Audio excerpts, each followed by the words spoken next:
característico. En este caso, en este paciente, vamos a mostrarles lo que se ha descrito, según el grupo de Nueva York, como en corbatín, ¿sí?, que nosotros lo llamamos enolat, y en puntos o tipis, que tipi, según estuvimos averiguando, yo no sé, probablemente para ustedes es claro, pero tipi quiere decir la tienda de campaña de los indígenas, ¿sí?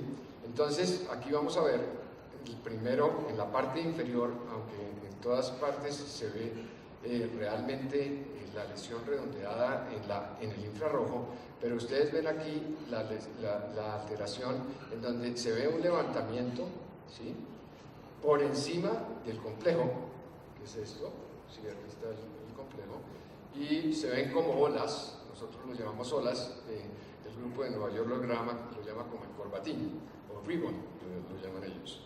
Y si seguimos hacia la parte superior, o sea, por encima del punto, de la línea horizontal, donde está la fobia, empezamos a ver los tipis. Si ustedes se fijan, son estas como tiendas de indígena que están localizadas por encima del epitelio pigmentario, levantando la elipsoide, o sea, en la conexión entre los fotorreceptores y el epitelio pigmentario. Como les decía, pues este grupo parece que también tiene una incidencia mayor en la progresión que los otros. Los pacientes que hemos agrupado en el tercer grupo, ¿sí?, son los pacientes que menos agudeza visual tienen. Sin embargo, tampoco es que tengan una pésima agudeza visual. Estos pacientes con lo que llamamos el 3A tienen una desorganización del neuroepitelio básicamente en la parte central.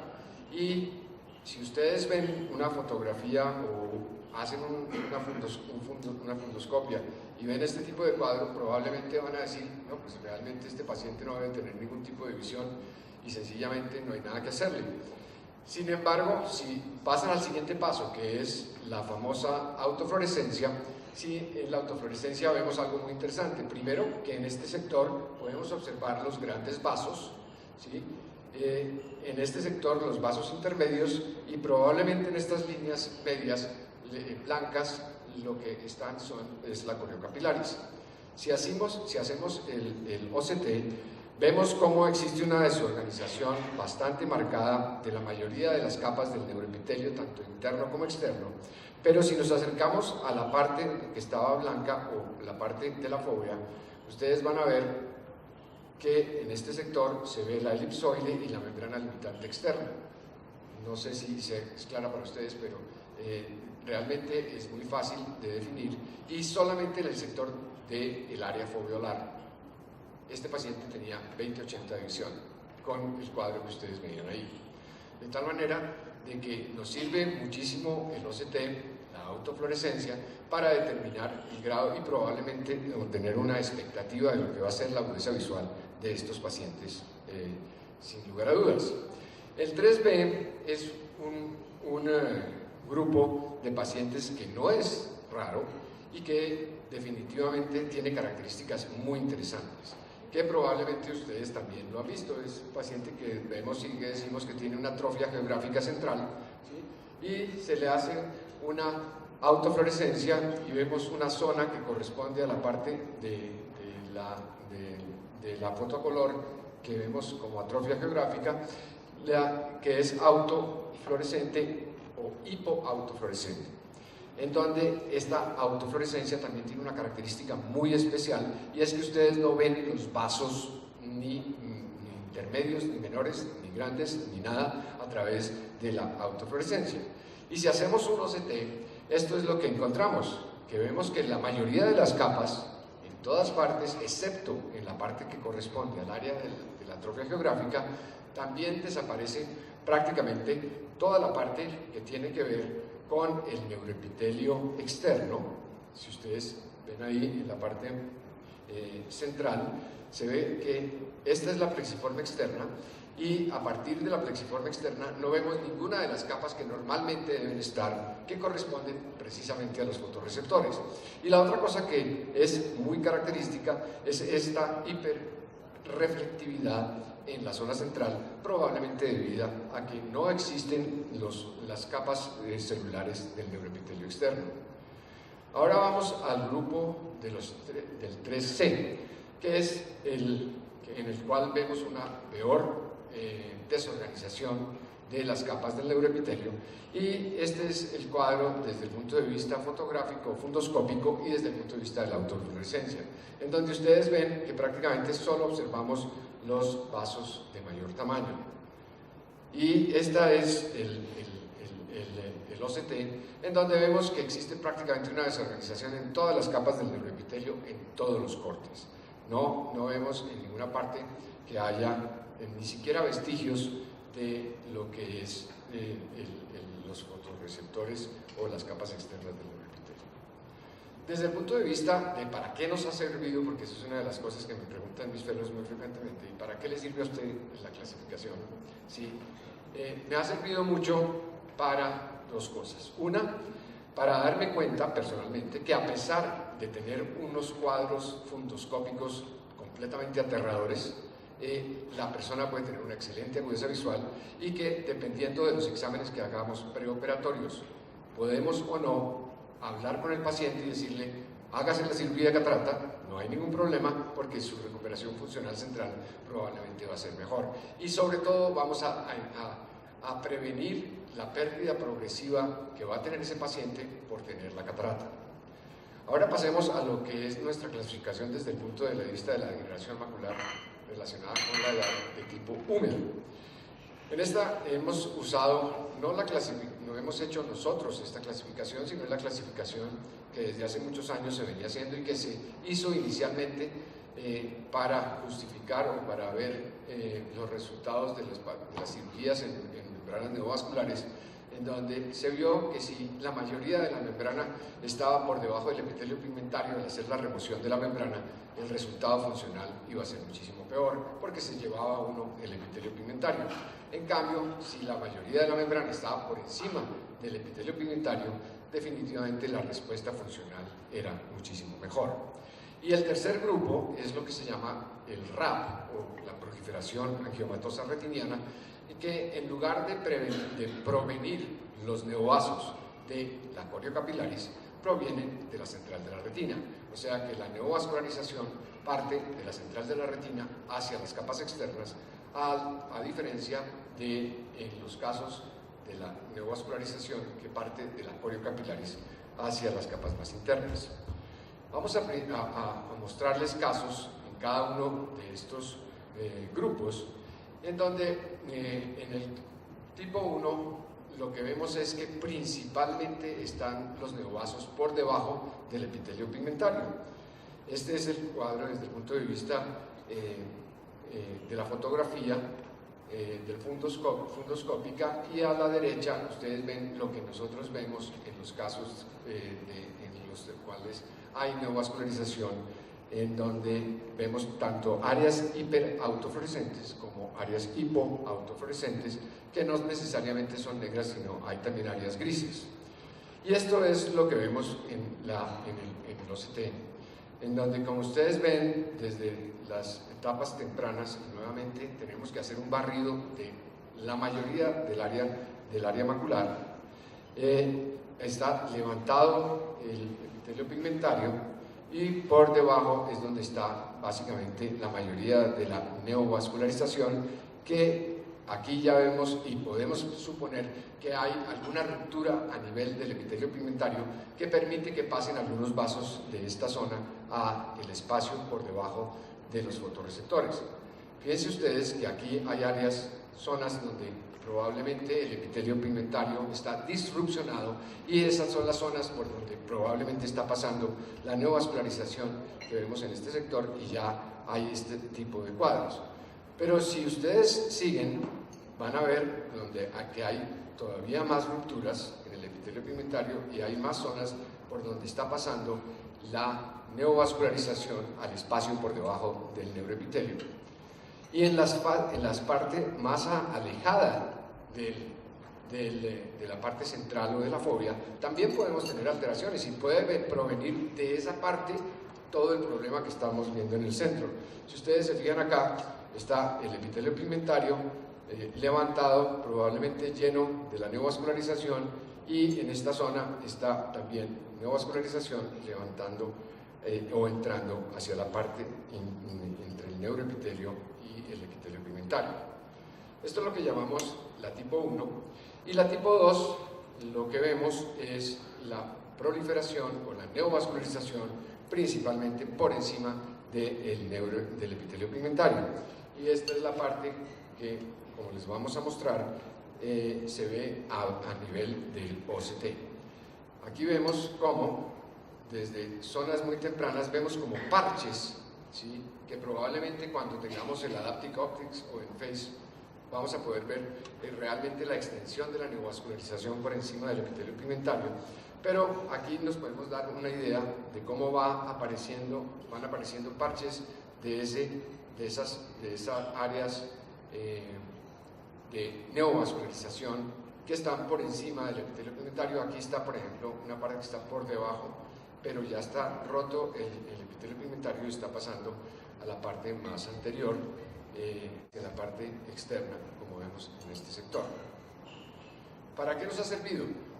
Nos ha servido para darnos cuenta que definitivamente en los casos tipo 1, ¿sí?, en donde vemos menor cantidad de rupturas a nivel del epitelio pigmentario, si este se cierra, lo que nosotros pensamos es que con los anti-VEGF tenemos dos tipos de efectos: el efecto vascular, directamente relacionado con el anti-VEGF, y un efecto que no necesariamente es relacionado con el anti-VEGF, pero que es proliferativo, y que si se cierra el epitelio pigmentario y queda localizado por debajo del epitelio pigmentario la neovascularización, pues la respuesta del tratamiento es mucho más, digámoslo así, más aceptable, mejor, y podemos incluso disminuir el número de aplicaciones intraoculares si logramos este efecto. Y el segundo, el tipo 2, hemos visto que estos pacientes, si los tratamos tempranamente, en oportunidades tenemos buenos resultados, pero este grupo es en el que más nos hemos visto en la necesidad de poner aplicaciones seguidas a través del tiempo. El tipo 3, igualmente, no es fácil controlar este tipo de neovascularización, pero igualmente si los tratamos desde un punto de vista muy agresivo y tempranamente, la respuesta es muchísimo mejor. Muchísimas gracias.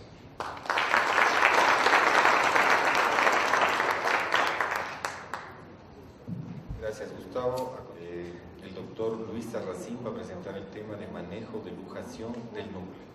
Felicitaciones al comité organizador por este estupendo evento, y un agradecimiento a Marcelo, Pablo, Roberto por esta invitación. Llamémoslo como quisiéramos, núcleo luxado al vitrio, fragmentos retenidos en cristalino, restos de catarata. Todos sabemos que esta es una de las complicaciones más temidas de cualquier cirujano de segmento anterior, sobre todo porque en la actualidad el nivel de predictibilidad de resultados refractivos está cercanos a la neutralidad en la mayoría de pacientes, hace que ellos tengan un nivel de demanda de mejoría visual casi perfecta, y no solamente casi perfecta, sino que quisieran tenerla casi inmediatamente. Y obviamente esta es una situación desafortunada que pone incómodo a todos. Realmente el núcleo luxado al vitrio es una complicación infrecuente, pero seria. Se habla de una tasa de incidencia alrededor del 5 por 1000, pero esta tasa está directamente influenciada por la curva de aprendizaje del médico, es decir, a menor experiencia, mayores posibilidades de presentarlo. Se ha hecho más frecuente con la técnica de fagomasificación, y hay que reconocer factores que predisponen a este evento. Una historia de trauma, la historia de una vitrectomía previa, la presencia de cataratas polares posteriores o hipermaduras, con la dificultad al hacer la hidrodisección o incluso al partir con la capsulorhexis, el fenómeno pseudoexfoliativo, trastornos pupilares que hacen difícil la cirugía, ojos extremos, miopes, hipermétropes, con cámaras profundas o cámaras muy estrechas, como aberraciones ópticas, liquefacción vitreosociada. Todos esos son factores que en muchos de los casos pueden ser reconocidos en etapas prequirúrgicas, examinando antes al paciente en forma prolija. Y obviamente hay circunstancias intraoperatorias, como mencionamos anteriormente, la experiencia quirúrgica del cirujano, una capsulorhexis fallida y ruptura del cápsula posterior como las más importantes. De hecho, la extensión posterior de desgarros radiales en la capsulorhexis es la causa más común. Nosotros sabemos que una capsulorhexis circular continua ofrece mucha elasticidad en la fuerza traccional de la misma, llegando hasta un 300%. Y las capsulorhexis discontinuas dependen mucho o sufren de los aumentos del estrés, sobre todo si la fuerza de la energía se aplica en sentido radial al defecto, llegando a lo que todos hemos visto, el efecto trapdoor, que básicamente es la apertura en dos de la cápsula posterior con la pérdida de los fragmentos nucleares. Obviamente la estrategia en esos casos para el cirujano del segmento anterior es o bien realizar incisiones de descarga o, algo que no es un pecado para nada, convertir la cirugía a la técnica extranusular. Las diálisis ondulares son causas también reconocidas, también pueden ser detectadas en muchas ocasiones en el preoperatorio y puede utilizarse como estrategia la aplicación de disco elástico pesado a nivel del defecto, utilizar mecanismos de soporte como los anillos de tensión capsular, los ganchos o retractores de iris colocados a nivel de la cápsula anterior, todo esto con el fin de crear mejor soporte durante nuestra cirugía. La ruptura de la cápsula posterior evidentemente es una causa muy común, está relacionada, como mencionamos anteriormente, con una curva de aprendizaje inicial. Los movimientos del ojo cuando se utiliza anestesia tópica también pueden influenciar en movimientos inoportunos que pueden hacer que la punta del fasco pueda tocar y romper la cápsula posterior con pérdida de núcleo. Y en el caso de las cataratas polares posteriores, pues tratar de evitar una hidrodisección, sino partir con una hidrodelaminación y en el momento en que uno aspira las masas corticales, puede hacerlo con mucho cuidado. En cuanto a las complicaciones de este evento, en frecuencia la turbidez vítrea es la más importante, pero las que causan realmente mayores molestias, tanto al paciente como al médico, son los fenómenos inflamatorios muy intensos, que causan mucho dolor, como una hipertensión ocular en muchos casos incontrolable, el edema corneal asociado y en forma más inmediata el edema macular quístico y el desprendimiento de retina. Obviamente partimos de un tratamiento conservador, siempre y cuando las características nos lo permitan. Se habla de que en fragmentos pequeños, nucleares, es decir, menores al 25% de su tamaño inicial, podríamos iniciar este tratamiento. A las finales, cualquiera de estos conceptos van a ser finalmente definidos por las características individuales de los pacientes, por lo tanto pueden ser discutibles, ya que múltiples fragmentos pequeños pueden también ocasionar fenómenos inflamatorios muy severos, con la necesidad de hacer una vitrectomía. Se espera que haya una reabsorción espontánea sin secuelas con un tratamiento adecuado, que controle la inflamación, que controle la hipertensión ocular asociada. Muchas veces esto no es el caso, finalmente vamos a tener que ir a una vitrectomía personal. ¿Cuándo hacer la vitrectomía? ¿Es beneficioso hacer una vitrectomía inmediata? ¿Es mejor hacer una vitrectomía un poco más tardía? Realmente la vitrectomía inmediata ofrece muchas ventajas, es decir, la idea de solucionar el problema en el mismo momento colocar un lente o si tenemos que cambiar la estrategia, el tipo de lente, su ubicación, etcétera, y todo eso es disponible, me parece una solución ideal, pero ustedes saben, todos sabemos que las soluciones ideales no siempre están cerca de nuestras manos. La pregunta es si hacer una vitrectomía inmediata nos ofrece a nosotros una menor tasa de desarrollo de complicaciones y si influencia la visión final. Para el cirujano que está en el momento de la complicación, atareado en desarrollar estrategias para controlarla, se sugiere que haga una limpieza exhaustiva del segmento anterior, una vitrectomía anterior, asegurar que no haya bandas vítreas adheridas, tratar de no pescar fragmentos que desciendan a la cavidad vítrea, es decir, si los fragmentos cayeron hay que dejarlos ahí, implantar un lente intraocular si los fragmentos son pequeños y hay un adecuado soporte capsular. Lo ideal es cambiar de estrategia en el implante de lente intraocular, un lente que tenga un mejor soporte, si hablamos del surco, un lente multipieza. No implantar el lente intraocular si los fragmentos son demasiado grandes o si el soporte capsular es inadecuado, porque nos ha tocado entrar a una vitrectomía con restos nucleares relativamente grandes y luminescentes, con incluso lentes intraoculares también dentro de la cavidad vítrea y con un lente intraocular implantado, es decir, una situación en que complica muchísimo la labor del cirujano. Una vitrectomía tardía también puede ser aceptable cuando el cirujano vitreoretinal no está disponible y nos da también una opción a intentar un manejo conservador y tener una mejor dilatación pupilar y asegurar una adecuada transparencia de medios si es que no se complica más aún los días posteriores. Este es un estudio publicado el año pasado del Vasco Palma, en el que se revisó en un periodo de 20 años 569 ojos que sufrieron esta complicación. La edad media de los pacientes fue de 74 años, con un promedio de seguimiento hasta 8 meses. Y ustedes verán que el 22% de este grupo, una cifra importante, tuvo una vitrectomía el mismo día de su cirugía de catarata. El 23% se sometió a una vitrectomía plana durante la primera semana de su cirugía.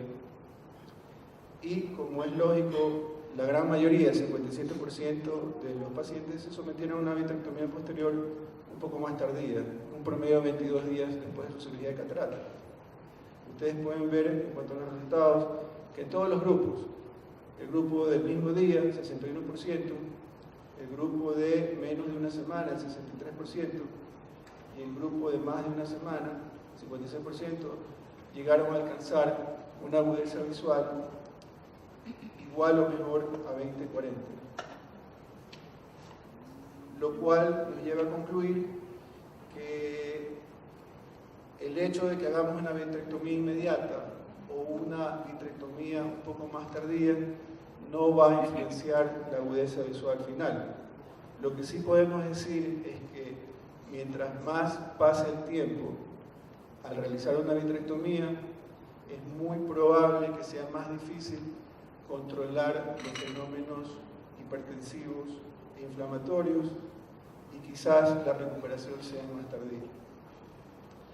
Tenía preparado una edición de un video que desgraciadamente por temas de formato no pude incluirlo, pero valga la oportunidad para mencionar que básicamente la estrategia de la vitrectomía está relacionada directamente con el tamaño de los fragmentos que tenemos que retirar. Es importante recordar que debemos de trabajar con un vítreo totalmente separado de la superficie retinal, es decir, tenemos que asegurar que la hialoide posterior esté separada. Es un error forzar, sobre todo si usamos facofragmentadores, es un error forzar el generar todo ese vacío, toda esa atracción a fragmentos nucleares que están adheridos al vítreo y que seguramente nos van a causar desgarros retinales. muchos de estos desgarros no lo vamos a ver durante la cirugía y será en el periodo posterior a la misma los que nos van a traer las desagradables